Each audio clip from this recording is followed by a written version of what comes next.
through the eyes of the megaminds of our time.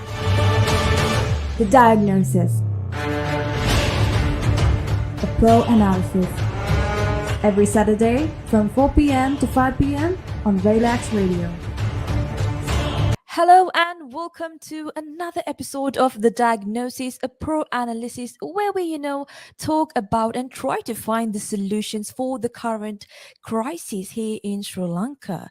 Now, I know that you guys are very interested to find out and to try to find solutions for the current crisis, the economical crisis that's happening in Sri Lanka. And today we have a very interesting guest with us here at Relax Radio today. So, hello and welcome, Miss Wardani to Relax Radio. Hi, Mika. Hello, Miss Wardani. How have you been? How are you? Doing quite all right. Just had a bit of frustration involved in the situation in the country. We are kind of in a deadlock situation. Everywhere could see the queue. Really is a kind of a huge issue for us. Yeah. Yeah, I mean, the current crisis situation in Sri Lanka, I think everyone's actually having some sort of effect due to the crisis. I mean, everyone is having an effect to it because of this crisis. So before we move on, before we start our interview, I want to quickly, let you give this opportunity to introduce yourself. Talk a little about yourself to the audience that we have in line today. I'm a legal practitioner operating from Colombo, and I started my career as a public interest lawyer, basically. And then only I explored the potentials in other segments of law, but I'm literally in love with constitutional and administrative law. So, law is life for you. Is that right? Kind of, because it's not for me, it's not just a profession for me. I would really love to see kind of social justice is delivered in this system. And I'm fighting for a better world for my future generation in this country, in upholding their fundamental rights as well as rights related to environment. Now, that's very lovely to hear, Mrs. Vardhani. So let's really dive into the couple of questions that I have in line for you. Now, for the years that you have been a lawyer, now in your position, what kind of experiences have you had? Especially in Sri Lanka, being a lawyer in Sri Lanka, what kind of experiences have you had? If I'm to give you an answer, I would say we have a very good legal system, starting from the apex law, that is the constitutional, which gives us the fundamental guarantees for the people of this republic. And also the setup, when you look at from the judicial perspective, I would say it is very independent, and lawyers are freely exercising the rights of the citizenry in these courts. And also, there's a bit of duty as professionals in this country to safeguard the rights of the citizenry. It's not just a profession. That is how I look at this profession. It's lovely to have people like you, lawyers like you here in Sri Lanka, so that we know that especially the law and order in country is in safe hand, is in responsible hands. Now, moving on to the current crisis here in Sri Lanka, everyone's, as we talked about it earlier, everyone's affected by it in one way or the other. Now, how has the current crisis affected your position, your specific field?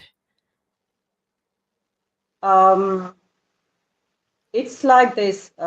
Honestly, if you take the practice in isolation, like the court process, it would continue whether there's a crisis in the country or not.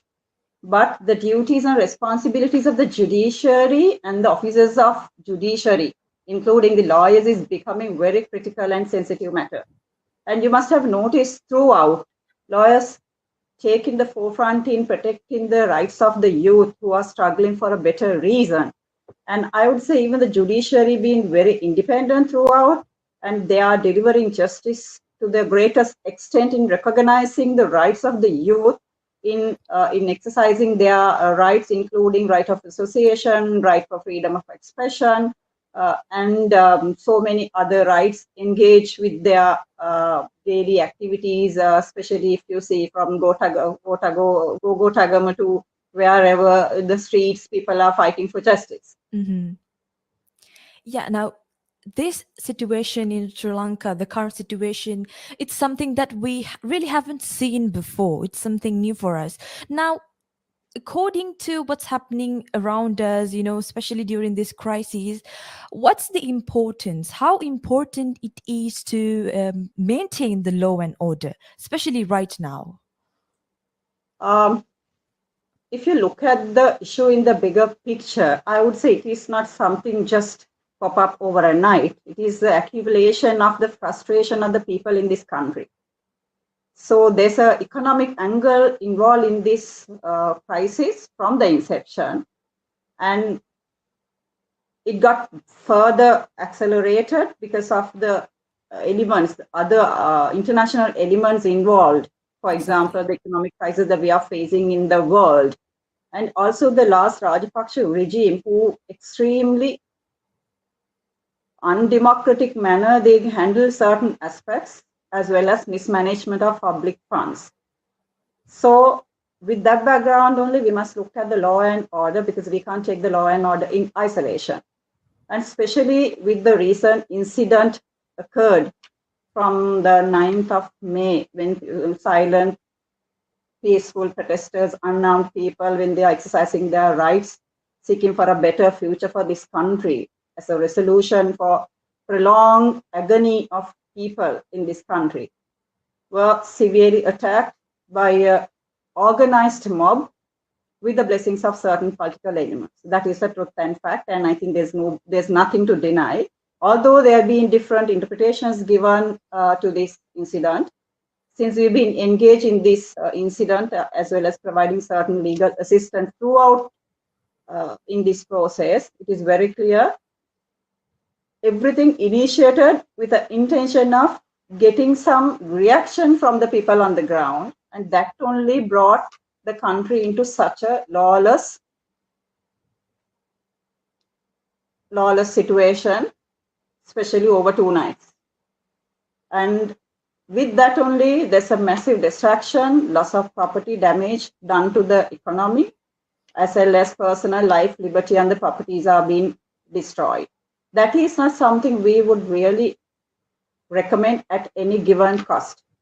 We do recognize people, yes, youth, they must raise their voice, they must react, but it has to be within the four corners of law.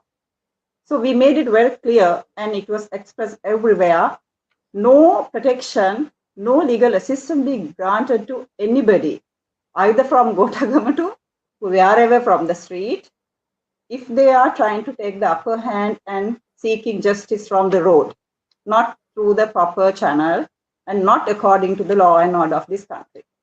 But by then, massive destruction has been occurred, lots of damage. But if you look at the other side of this story, Nika, it is again a reflection of the frustration of this country, of the people. Yes. Because if you look at the constitutional underpinning, so these politicians who were severely affected, apart from others who are supposed to be now crying out there in the parliament seeking justice for them, they themselves should be responsible for creating such a situation in this country. In this constitutional arrangement, the sovereignty is with the people, and they are the public servant who exercise this legislative and executive power of the people for the benefit of the people. And if it is being breached and that power is abused, they are responsible for creating such situation in the country. It is so unfortunate to see people and their properties get destroyed and all these things, and it's very unpleasant, and we never recommend or even endorse. And whatever the perpetrators should definitely be brought before court. But on the other hand, it gives kind of a warning for the future generation of politicians. Be mindful, power is with the people. And if you mess around, people would react. I would say, for last few decades, we have noticed people are not empowered in reacting when they are doing wrong things. End of the day, these politicians are literally public servants. Exactly. They are paid by public money, in the taxpayers' money. So the accountability, transparency, and the good governance should be the pillars of every means of their actions. So by breaching that only, they created at the first place for such uh, calling for revolution in the system, what we call system change for better future, for better tomorrow for our young youth generation. And by messing them around again using unforeseen elements, try to make an advantage using their political power gathered in the temple trees, only call for this unwanted situation in the country today. So I completely agree with you when you say that the politicians, they are there, we appoint them so as to so that they can work for us, work for the betterment of the future of us. I do agree with you on that point. But does that mean that, the politicians that we have right now are corrupted? Everyone, every single one of them. Is that your opinion? Is that what you're trying to say? Um, well, it is. I really don't want to just blame the politicians itself. I think it is the system. That is what we are warranted for, the change in the system. And the key pillars of good governance, accountability, and transparency is missing in the entire system, including the public sector, I would say. And also, it is partially the responsibility of the people of this republic, including our youth, to exercise their franchise, their vote effectively, and get the right people on board, irrespective of their political ideologies. If we are to just label as green, red, whatever, blue, whatever the colors, and having just changing the pillars every 5 years, I think we can't expect anything more than that. And also, it is equally important to get correct people, competent, eligible, qualified people on board when you are choosing them in the general election. Since the youth is very empowered in these days, I believe maybe Gota Gogama might exist for months, years, I don't know. Even if we assume it will get seized, but still people, especially the youth, must be mindful when they are exercising their right on the next election, where we could really see the revolution, the system change that they are expecting. If not somebody to stop this, well, this is fine, we send Rajapaksa's home. I don't think that served any purpose of the frustration they have gone through, the agony people are going through for last more than a month. Because now, even as of now, after going through such a crisis, still there's a game blame. I think I don't want to say anything of how state functionaries of these days. Just changing heads or getting new set of cabinet ministers won't help. Even Bar Association has made very progressive recommendations as to how this interim measure should be taken, which is not really accounted for at the moment. So now I do agree that we need some change. The system should be changed, as you mentioned, Ms. Wardani. But also, you mentioned that the youth has a bigger responsibility when it comes to voting the right person. But the problem I have is, do we have right people? I mean, even if we have right people, do they get a chance to represent the people? And I think that is something that we lack here in Sri Lanka. There are people out there who are capable, who have the potential to make a change, to become better leaders, but they simply don't get the chance. Now, what do you think? What do you suggest should happen? Where did we go wrong? Where did the system go wrong here in Sri Lanka? The simple answer is that's what we call the political bureaucracy in this country, the party bureaucracy. To get over with the situation only, it was suggested to get independent, professional, eligible candidates through the national list. The whole purpose of having the national list not just to entertain all their supporters and whoever who doesn't have any favor, any public profile to get the votes to put them into the parliament. But it's so unfortunate because that has been exercised last year, I would say, during the Rajapaksa regime. They try to get some professionals in. But what we end of the day achieved by doing that? They again became pawns of somebody else to get their work endorsed, basically rubber stamp what others wanted to do. So I do agree with you to a certain extent. There is a problem. There's a lack of choice for the people to send the right people in. So it is also one reason for that is we are relying on this very old political system, very old parties who are dominated by, again, grandpas and grandmas in this country.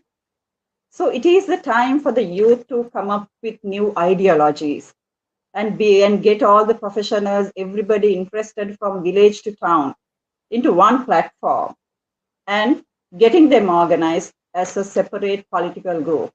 I think that is very timely. I know there's so much restrictions even in our legal setup to get such political recognition for a political party, but I think now it's been done. But I would say by looking at the struggle, we've been engaged in this process, assisting this youth, empowering them about their rights, duties, and obligations. I saw somewhere there's a nice citation saying, we need a head for the struggle and heart for the parliament in the present context. So there's the element of leadership is little lagging behind in this formation of these youth elements. So they must get together irrespective of their political ideologies. They do have a common agenda. So, and then they have even come up with a nice proposal. So they must proceed with that and get them organized and let people give an opportunity as another party to come forward for the next election so that people do have a choice. It's not just only 2 or 3 predominant parties who get the majority every time. So by doing that, they might not be able to succeed on the first occasion, but even getting 2, 3 right people on board in the parliament would create the situation for others to think. And that give the message for the people who they are outside the parliament, the ordinary people, to raise their voice using those representatives in the parliament. Because there have been there have been issues in the constitutional arrangement itself. So that's why attempt have been made to get this 19th amendment in the system so that we could see a bit of transparency, good governance, and accountability is embedded in their decision-making process. That was also seized by introducing this 20th amendment. So one of the proposals made by more or less everybody who are keen on for a better future is to abolish this so-called 19th amendment, get the abolish the 20th amendment and get the 19th back with more progressive elements as a 21st amendment. By doing that, I'm sure there might be better way forward to come up with this political bureaucracy and other issues associated with public sector management.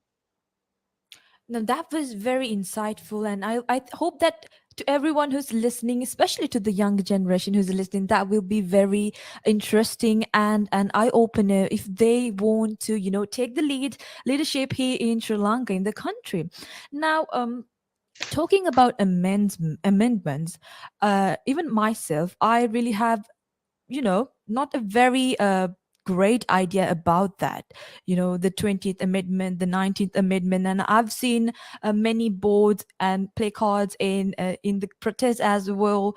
They want the abolishment of the amendments, and I think that a lot of the public, the general public in general, they do not have a very good idea about the amendments, and I think it's the responsibility of the parliament itself, of the leaders itself, to let people know what these legal actions are, what these terms are, so that people can be a part of the governance of the system in the country. Now, what do you think? Should the transparency be there? Should people be a part of making decisions? Should people be a part of uh, making a better country, better future for the country? Uh, well, as I indicated you before, even the youth who are struggling for a better future has already prepared a very detailed, comprehensive statement. So this is one such requirement they have also identified as an integral part of this whole process. So does the Bar Association of Sri Lanka. Even some other opposition political parties do agree that we'll have to have a proper democratic mechanism by having these checks and balances. And to abolish the executive presidency is a must. And getting an accountable cabinet of ministers and prime minister answerable to the parliament might be a way out, so that at least we could see some mechanisms and some checks and balances are in place for better decision making. Because it is so unfortunate, we could see even last few years, it is because mainly the bureaucracy involved in this process and also the power just stagnate in one place, maybe perhaps within few ministries, predominantly handled by one regime, only created this situation. So excessive power with one person or one segment definitely create a mess. That itself would lead to exploitation of the avenues, the resources they do have. And it is the very reason for the crisis that we are paying. And the poor people of this country are paying for their wrong decisions because they were not accountable. It was not transparent. There's no checks and balances, which was introduced there in the 19th Amendment. For example, all the public bodies, including state enterprises, were answerable to the parliament. And Auditor General was above them. So they have certain overseeing capacity over their financial aspects. But by removing all these things, now everything at a stake, no one answerable as to why, when, how things went wrong into this great scale. That is very agreeable. I mean, I agree 100% with that. Now, coming back to the current crisis, the situation we have in Sri Lanka, we see a lot of chaos with the general public. They're protesting. Even yesterday, people were queuing up and they themselves started a protest because of the lack of fuel and gas as well. So all this is happening. I mean, it is a right of the people to protest. Am I right? Yes, of course, indeed. Yes. So it's a right of the people to protest. So, and I think the people should be smart when protesting. So what's the the law behind it? When people are protesting, do they have the right? If so, if they have the right, what are the extent, the limits that they should have when protesting? If I answer that question, there's something called fundamental rights guaranteed in the constitution, that is the apex law of the country. So executive and the administrative arm of the government is responsible to uphold those fundamental rights, including freedom of association, right to expression, right to engage in their occupation, and all these things are well recognized and guaranteed. When you refer to the limitations, of course, certain rights are exercised subject to certain constitutional limitations as well. For example, the emergency regulation, and as well maintain the peace and order of the country. But it doesn't mean unless there's a real need to control or limits those rights simply because we have the emergency regulations in the country, it doesn't really provide any authority for these enforcement agencies, including the police and the military, to take the upper hand and go against the people who are peacefully, armless, peaceful people who are exercising their right. In fact, that has been recognized throughout during last few weeks. Every time they just rush to court seeking orders to prevent those things were curtailed. It was not allowed by courts. So I think that was the great strength, the independence of the judiciary. Now we could see in the country is a blessing for people to fight for the right reason. Exactly. On the other hand, it's not just the fundamental rights. If you look at the Constitution, there's something called Directive Principles of State Policy, which is not just ink wasted on the paper. Although those things are not enforceable before eyes of law, that itself gives the government, the executive and the government to be applied when they are making decisions. So there, it's interesting if you look at that, it clearly says maintaining the law and order of the country, the social equity, and give special protection for the youth and the children, providing them the employment opportunities. Those things should be taken in forefront their decision making.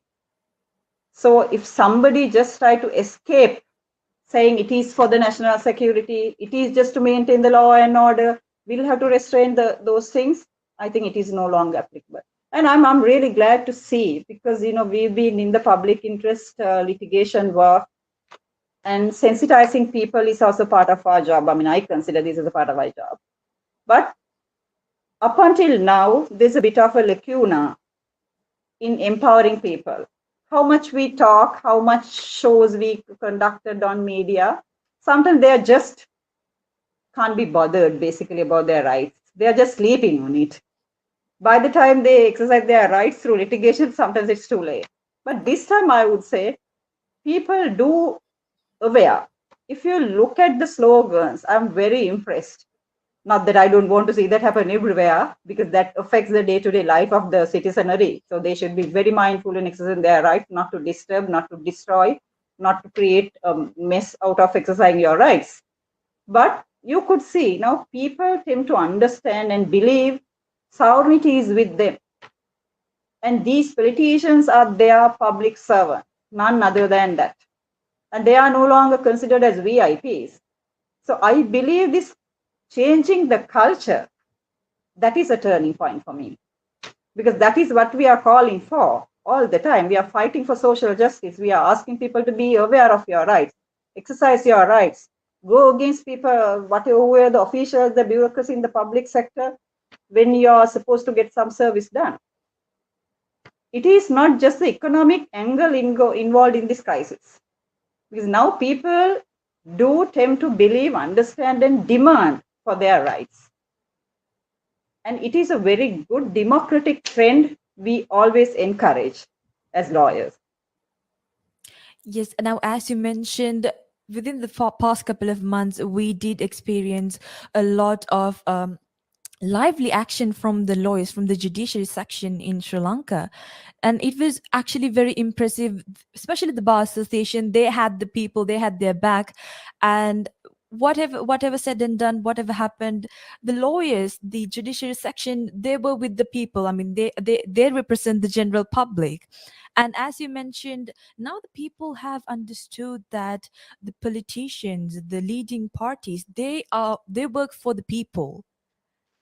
They have understood it finally now, and I think that is what we wanted. That is what we lacked for the last couple of years.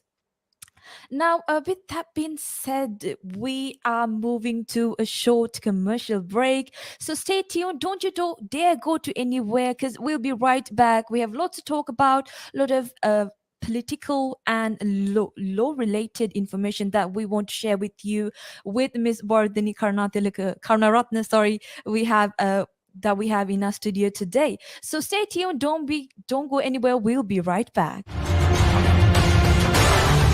Through the eyes of the megaminds of our time. The Diagnosis. A pro analysis. Every Saturday from 4 p.m. to 5 p.m. on Relax Radio.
Through the eyes of the megaminds of our time. The Diagnosis. A pro analysis. Every Saturday from 4 p.m. to 5 p.m. on Relax Radio. Welcome back to The Diagnosis, a pro analysis where we unravel the nation's economic gravel with the megaminds of Sri Lanka, with the megaminds of our time. Now, today we have Miss Wardani Karunaratne with us here at Relax Radio, and we were talking about, the current situation in Sri Lanka and how, we can find a solution for this, how we can get out of this. Now, before we move on, I want to quickly remind you guys to follow us on all our social media platforms. We're on Facebook, Instagram, TikTok, and Twitter as well. So if you still haven't subscribed to the YouTube channel of Relax Radio, make sure that you go and subscribe it right now. And don't forget to hit the follow button, hit the notification button as well, bell icon. Then you will be notified about what we have in store for you and what we have in line for you, because we definitely have a lot coming your way. So coming back to the interview, Mrs. Wardani, I have more questions for you. Now, especially with the current situation in Sri Lanka, the many face shortcomings. Many have to face different shortcomings. We see loads and loads of queues all around Sri Lanka. You walk 10 steps and you see another queue. Petrol queues, gas queues. We see queues in Sri Lanka for everything. Now, with the shortage of all the essential goods here in Sri Lanka, people keep protesting for that as well. And we have queues. Now, with, at those queues, people tend to become a bit violent. because they're not getting what their daily needs, they're not getting the essential items. So many tend to become a bit violent. Now, as a lawyer, what would you suggest? What are the things? How should people face this? I would say law does not provide anybody to take the upper hand and seek harm to justice. There's a process and the mechanism set out in law. So either it is for the citizenry of the country or the administrative parties, the politicians, everybody should be subject to the law and order of this country. So for example, if I'm just saying you something from the constitution, we already discussed about the rights of the citizenry when it comes to this situation. But again, in the directive principles of public policy do refer to the duties of the citizenry as well. So the first duty has to be act within the four corners of law. And especially because we have seen during this protest, whatever the other demonstrations, those things ended up in a bad manner, disturbing or destroying the public property or creating unwanted situation, fights, blood streams, everything. And certain occasions we even noticed people had to compromise their life. So if you simply look at even Article 28A of the Constitution, recognize every person must uphold and defend the Constitution and the law. So that is the bottom line. So that is what we are advocating for. How much we are supporting for the struggle for the youth for a better future. We made it very clear that no legal representation, no support will be provided if you have taken upper hand and try to seek justice the way that you wanted. And also even preserve and protecting this public property and combat misusing of these things is also an integral part of their duty. So by doing that, by allowing such destruction to the public property, they must understand they are just destroying their own public money, perhaps the taxpayers' money. So it was so sad during this situation on the 9th. We have noticed even certain public places like municipal councils, their belongings, workers, everything had been destroyed. That is not something you should do at any given cost.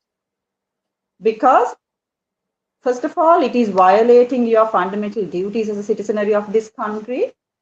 And also, you should be able to respect the rights and freedoms of others simply because other people they follow different political ideologies and they shouldn't be penalized. And also on top of that, we know there's a the criminal law prohibited or provide restrictions on certain activities, and that itself ended up sending you behind the bars. And that is not something you can escape with, because even we have seen after this incident, investigations were proceeded and certain people were taken into custody, certain were not. But since you're talking about that, being lawyers, we are very vigilant about having this full-fledged investigation over the whole thing. Not only about the damage that they have done to the public property and the politicians and their assets and everything, but the whole issue involved with attacking the peaceful protesters next to temple trees and golfers. We could say that is lagging behind in the process, that both must go hand in hand, and even certain adverse remarks were made by the judges for not paying due diligence by the prosecuting officers as well as for the police. The certain people who've been blatantly violated the law with adequate evidence, not even being brought before court. So while saying that, that does not give you the upper hand as a general public to exploit your rights. It has to be subject to the restrictions imposed by the law. And the penal consequences is far greater. You might be a part of just a mob, but end of the day, you have to personally pay the cost, not the people who associated with you at that point. So be mindful, and end of the day, by doing that, nothing will reach just accelerating the verse, going forward, accelerating the situation, going further towards the slippery way. For example, with all these things, the bit of dollars we got these days through the tourism is kind of in a standstill point. And other industries were kind of disturbed because lack of facilities and other things is also there. But because of the protest and other unwanted activities, maybe not from the youth who are just organized things properly, they are in organized places, but we could see we can't stop people organizing and exercising their rights, maybe by roadside or maybe from the village. That is where you could see the difference. People who organize things, they are in Gogotagama as against the ordinary public, that they are trying to seek justice. But it's not an excuse. Whoever who exercises your right has to be within the limitations of law. If not, definitely those things has to be penalized.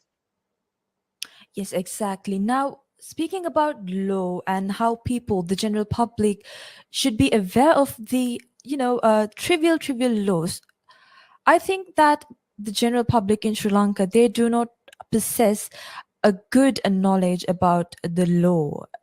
I mean, the human rights that they have and the limitations that they have, and they should follow in everything, in anything and everything that they do. And I believe that, in some way, it should be added to the system so that the general public will have a rough idea, at least a rough idea about the law and order in the country. What do you think about Yes. that? Shouldn't the general public know or at least have a rough idea about the law and order? Yeah, because even if you look at the legal setup in Sri Lanka, it is a standard norm that ignorance of law is not an excuse. So definitely you will be penalized, and that shouldn't be an excuse before court of law. But I completely agree with you. We can't simply expect people to be vigilant or aware of their rights, responsibilities, as well as duties, unless that is educated. So there's a grave lacuna in our educational system itself, because we can't see, like in many other countries, the political literacy is very minimal in this country, including the understanding of law, because our curricula is not really up to the standards and not provide adequate window for students to be vigilant of these things, unless you are into higher studies. But that is, we are referring only very minimum percentage, maybe less than 5% of the country. And again, I would say the youth is little empowered because they are savvy to other devices and they are connected with the world. That's why we could see the difference. Now they are trying to do things in a proper manner. How much influencers or try to provoke them, they try to work within their four corners.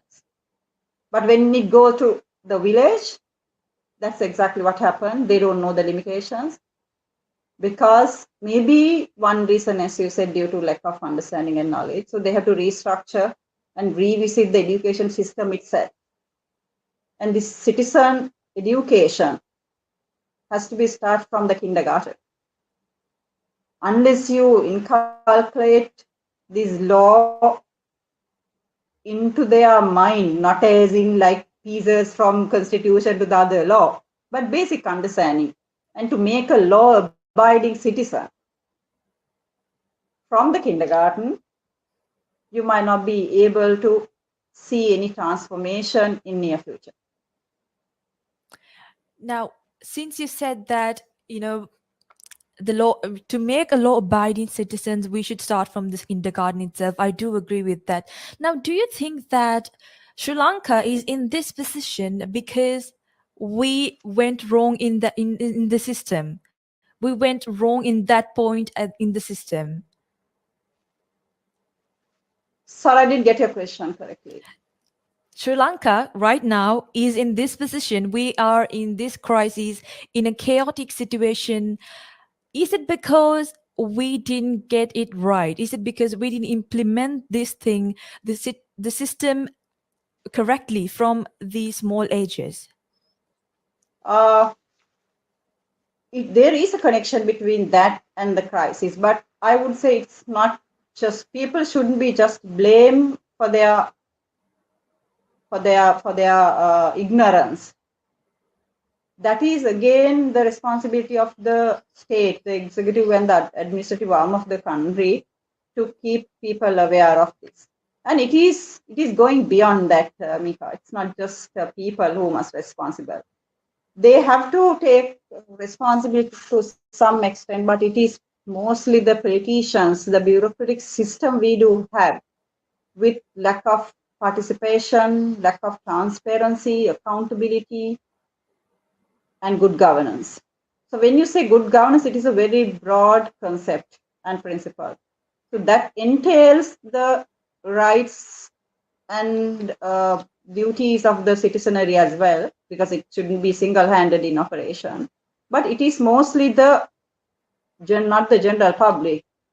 The executive and the administrative arm of this country should be responsible for creating such a mess in this country. For example, if you see the other countries who have gone through such financial crisis, for example, in 1990s, if I remember right, India also facing more or less similar situation.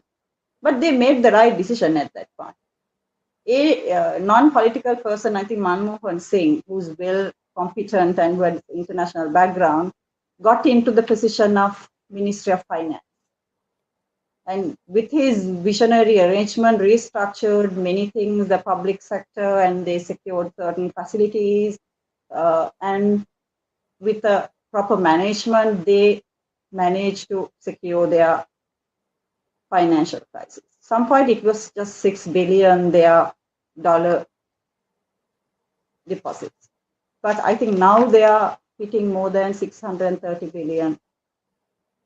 It is because of, and again, if you go to that, I can remember a few years down the line, there's a change in the political regime. The Congress party came into the play.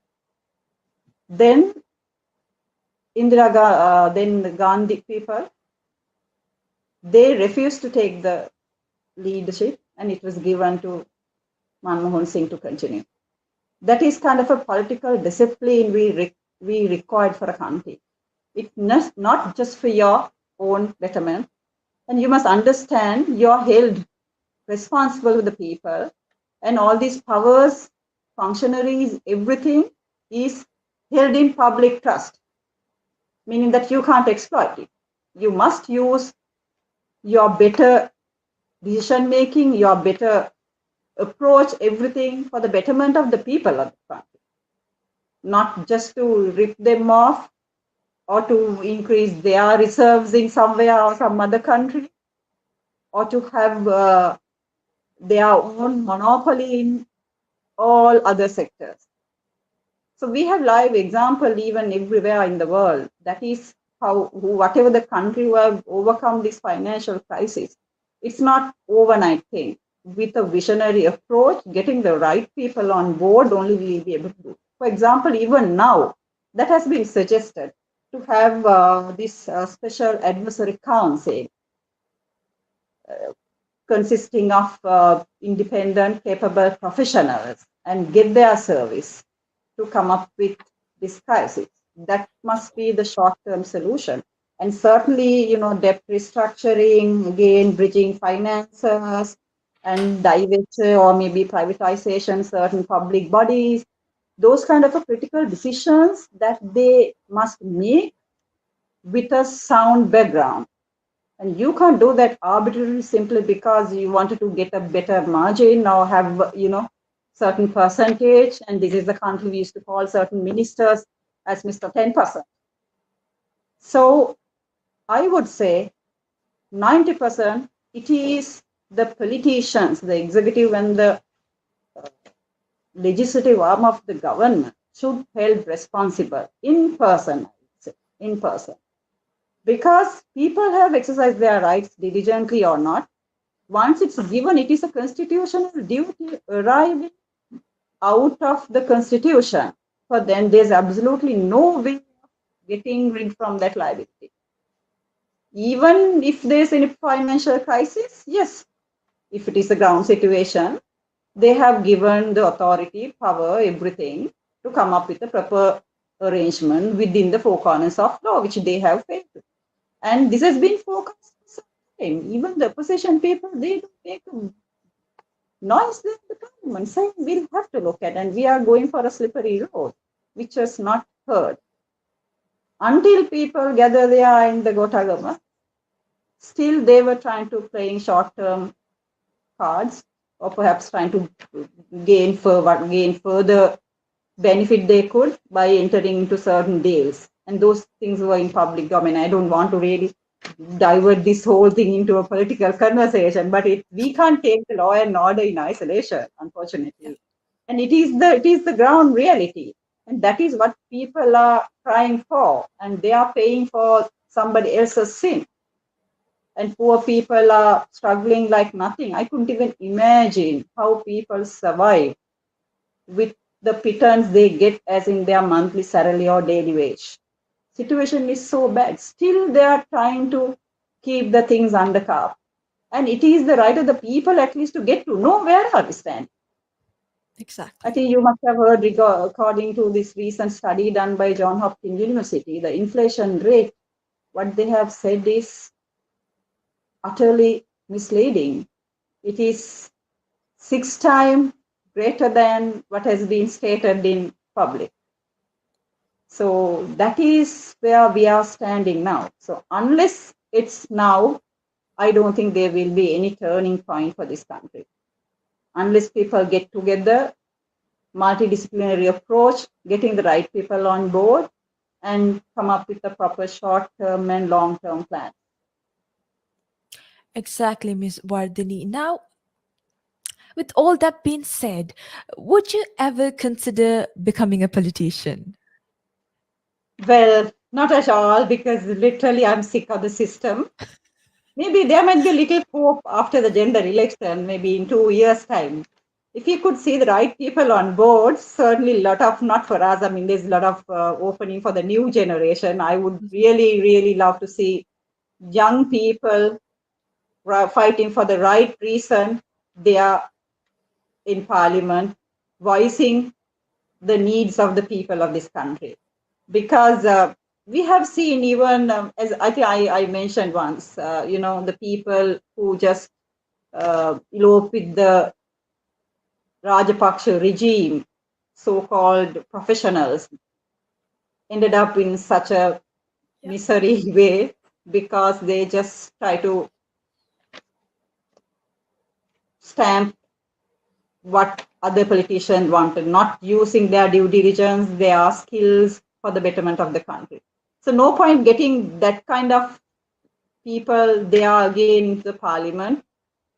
How competent they are, they should be very independent and be mindful about the duty when you are representing the people there in the parliament. So I am kind of sick of politics in this country, and certainly no, I won't even consider. But I would certainly encourage others, especially the youth, to be empowered, exercise your right, get organized, make a change in the system.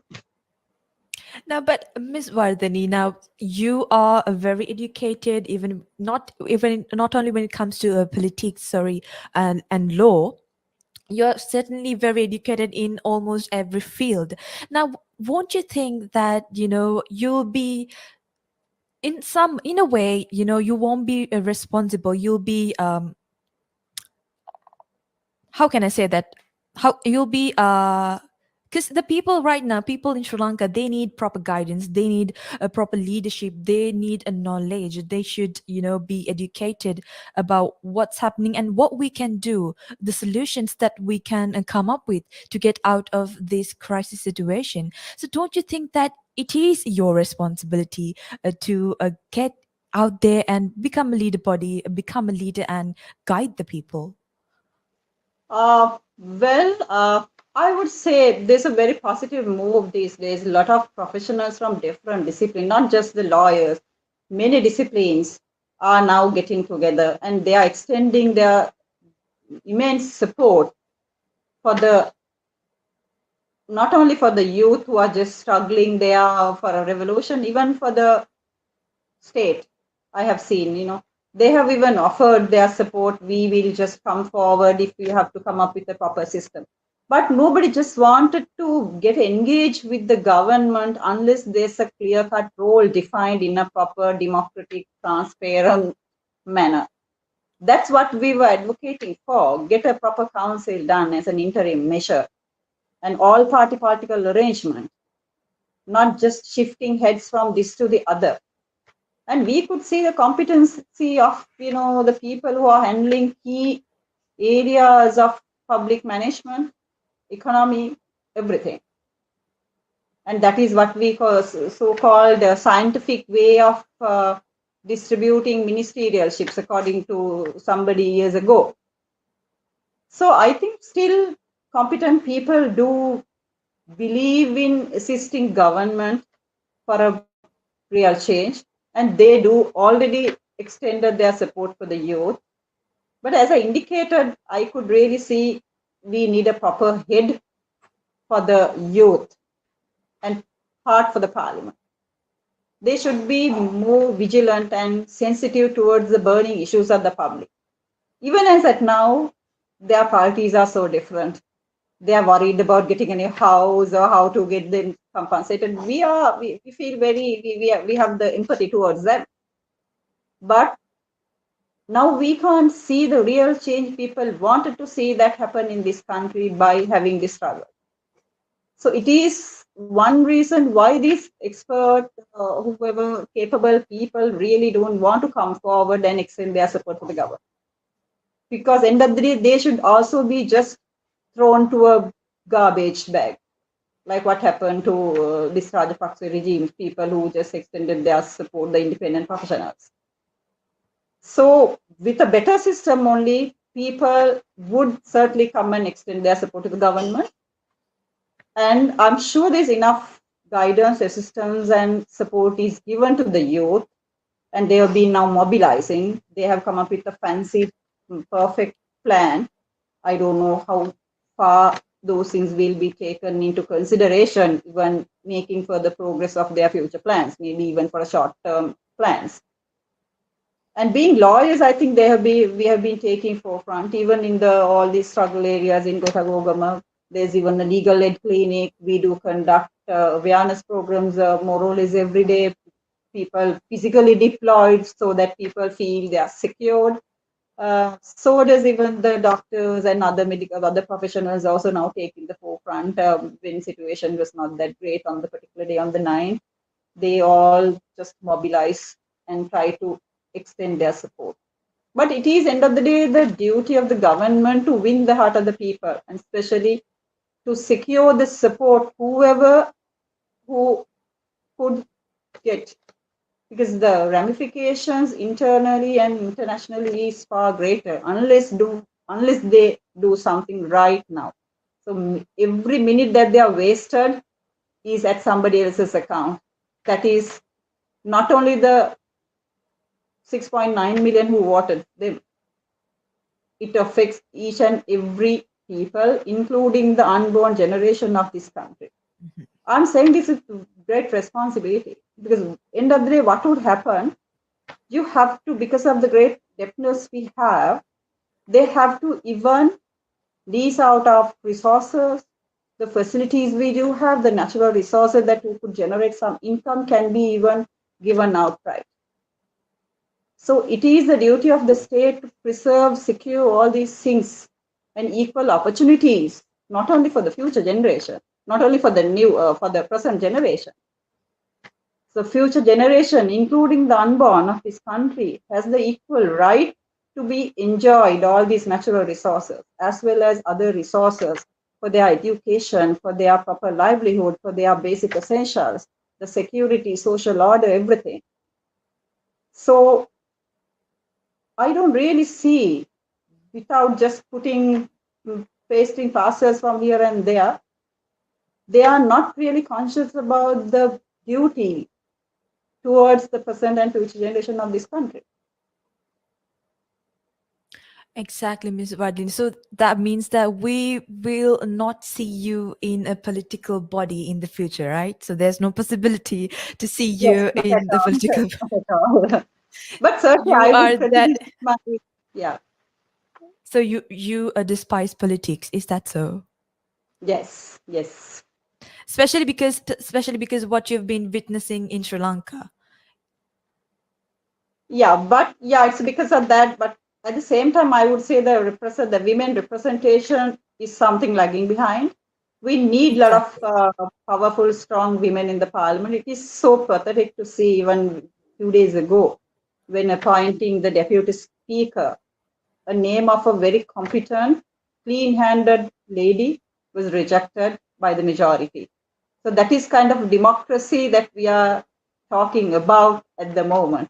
Because we need correct people, as well as if you look at the composition of our population, certainly there has to be adequate representation for women. And hardly only hand-picked people we could see making a voice in the parliament, representing the women's perspective on certain matters. So we have to encourage more women in the political party. I completely agree with you, Ms. Vardhani. We do need more women representation in the parliament because, as you said, even the population, if you take in Sri Lanka, it's the majority they are women. So we need more voice for the women population. Now, that being said, we've actually come to the end of the show today, end of the interview today. I would like to make this a moment to thank you, Ms. Bardini. Thank you for your precious time and thank you for educating everyone on how the law and order of the country should prevail and basically about how we should act in this crisis situation of Sri Lanka. So, before we wind up things, do you have anything to say to our audience?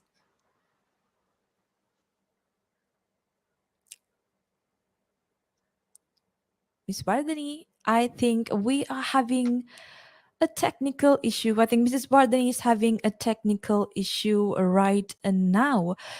But that's okay. I hope that everyone listening, I hope that you gained a lot of knowledge from Miss Wardani. Technical difficulties that can happen because we are in a developed country, a developed technology is very developed, but still we can encounter many technical difficulties. So that's okay. That being said, we've actually come to the end of the program. I would like to make this an opportunity to thank Ms. Wardani Karunaratne for taking her time and for joining today for the Diagnosis, a pro analysis where we try to find solutions for the current crisis in Sri Lanka. Thank you so much, Ms. Wardani, for being a part and for educating everyone here, every one of the listeners. And I hope that you will, learn something out of it, that you learned something out of it, and let's try to get together, try to find solutions on our own, and let's try to build a better nation for us and the generations that are yet to come. With that being said, this is your host Mika Thompson signing out from a relaxed radio in hope to meet you again next week, same time, same day. Till then, have a good day. Through the eyes of the megaminds of our time. The Diagnosis. A pro analysis. Every Saturday from 4 p.m. to 5 p.m. on Relax Radio.